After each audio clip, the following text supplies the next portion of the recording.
C'est bon.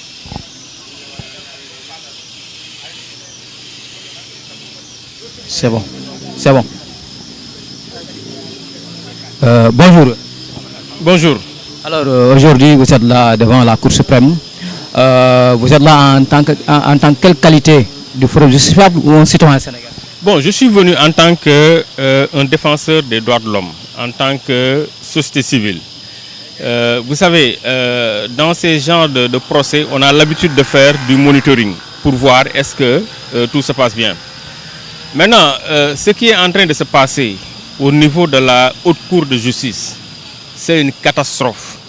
C'est une catastrophe parce qu'aujourd'hui, on est en train de juger des justiciables devant une juridiction qui ne respecte pas les droits de la défense.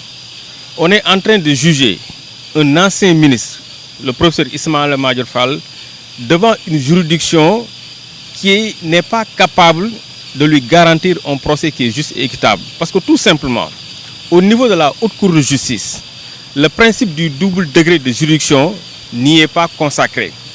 Ce qui est une violation flagrante de l'article 9 de la Constitution sénégalaise, mais également ce qui est une violation flagrante des conventions internationales dont l'État du Sénégal a ratifié.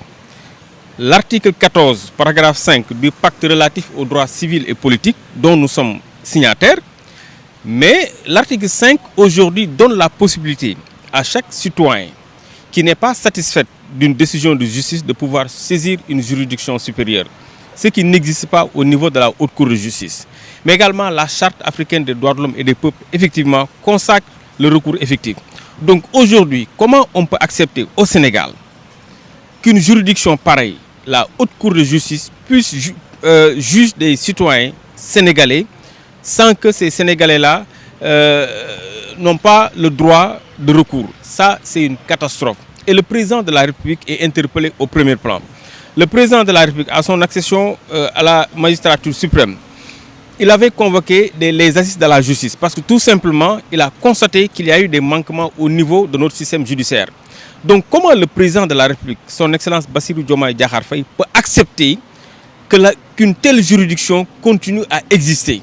Comment le président de la République, son Excellence Bassirou Diomaye Diakhar Faye, peut accepter que la Haute Cour de justice, qui ne répond pas aux critères, aux normes internationales pour pouvoir juger une personne, que cette juridiction continue d'exister?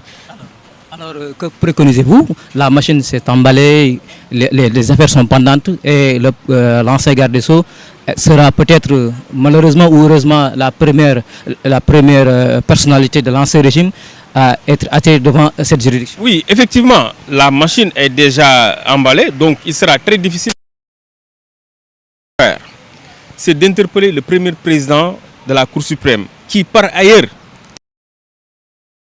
de justice, M. Mansour Maï. Nous l'interpellons pour lui dire qu'aujourd'hui, il est en train de présider dans une juridiction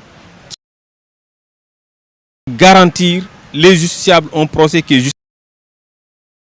Il sera par excellence et le premier garant de l'état de droit. Mansour Maï est le premier garant de l'état de droit.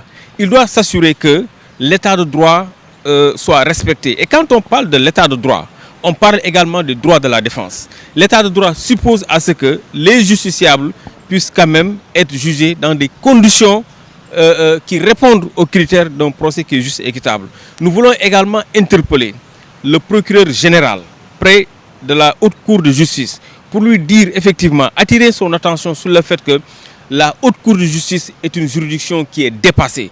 La Haute Cour de justice est une juridiction qui aujourd'hui ne peut pas garantir aux citoyens. C'est une procédure que nous dénonçons à la dernière énergie. Et encore une fois de plus, nous interpellons le président de la République sur cette question et lui dire effectivement que la Haute Cour de justice est une juridiction qui est dépassée, qui ne peut pas garantir aux citoyens un procès qui est juste et équitable. Revenons sur l'affaire, la forme, les accusations portées contre l'ex-garde des Sceaux. Les faits, pour certains, ces accusations derrière des soubassements politiques. Êtes-vous d'accord? Bon, déjà, par rapport à l'accusation, je sais que le principal accusateur s'est rétracté. il s'est lui-même contredit. Il est revenu sur ses déclarations. Et aux dernières nouvelles, il a été même condamné pour corruption de juge.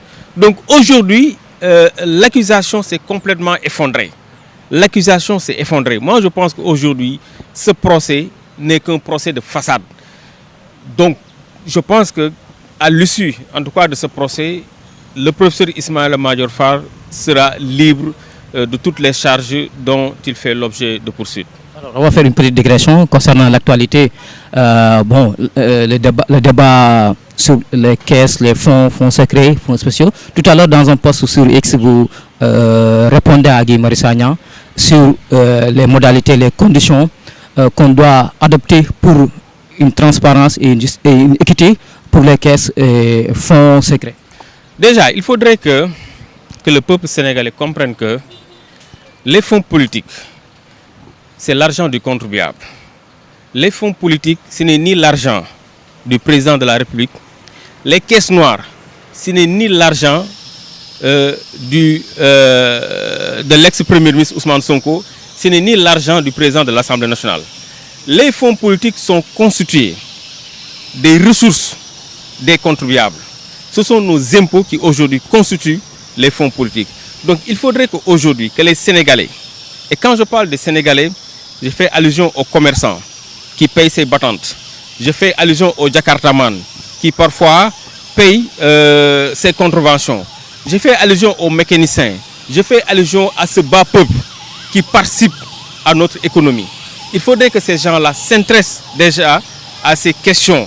Parce que moi je pense que la question des fonds politiques, je ne crois pas que cette question peut être réglée seulement par les acteurs politiques. Il faut qu'il y ait une véritable révolution républicaine. Il faudrait qu'il y ait une véritable révolution populaire, républicaine et consciente pour rétablir la transparence et la justice sociale.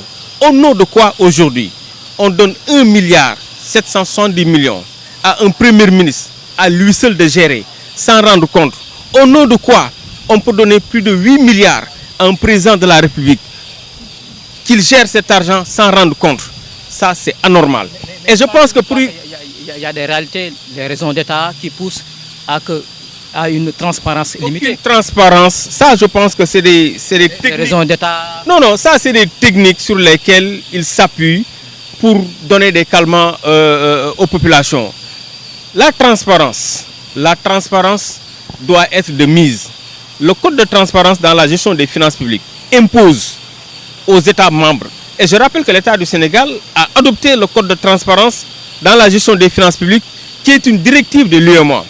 Et cette code de transparence aujourd'hui exige une transparence absolue par rapport à la gestion des deniers publics. Donc aujourd'hui, on ne peut pas nous dire que sous le prétexte d'un secret d'État ou bien d'un secret des raisons d'État, qu'aujourd'hui l'État ne doit pas rendre compte sur la gestion des finances publiques. Et c'est pourquoi sur la gestion des fonds politiques, moi je pense qu'aujourd'hui, et ça c'est un appel solennel que je lance au peuple sénégalais.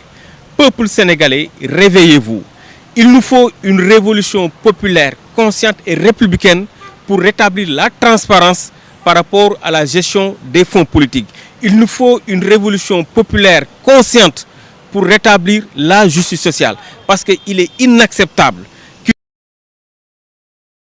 profitent en tout cas de ces fonds-là et que le peuple qui est le principal contribuable ne puisse pas en bénéficier. Bon, je peux le dire, parce qu'aujourd'hui, quand on est dans l'opposition, on critique. Quand on est dans l'opposition,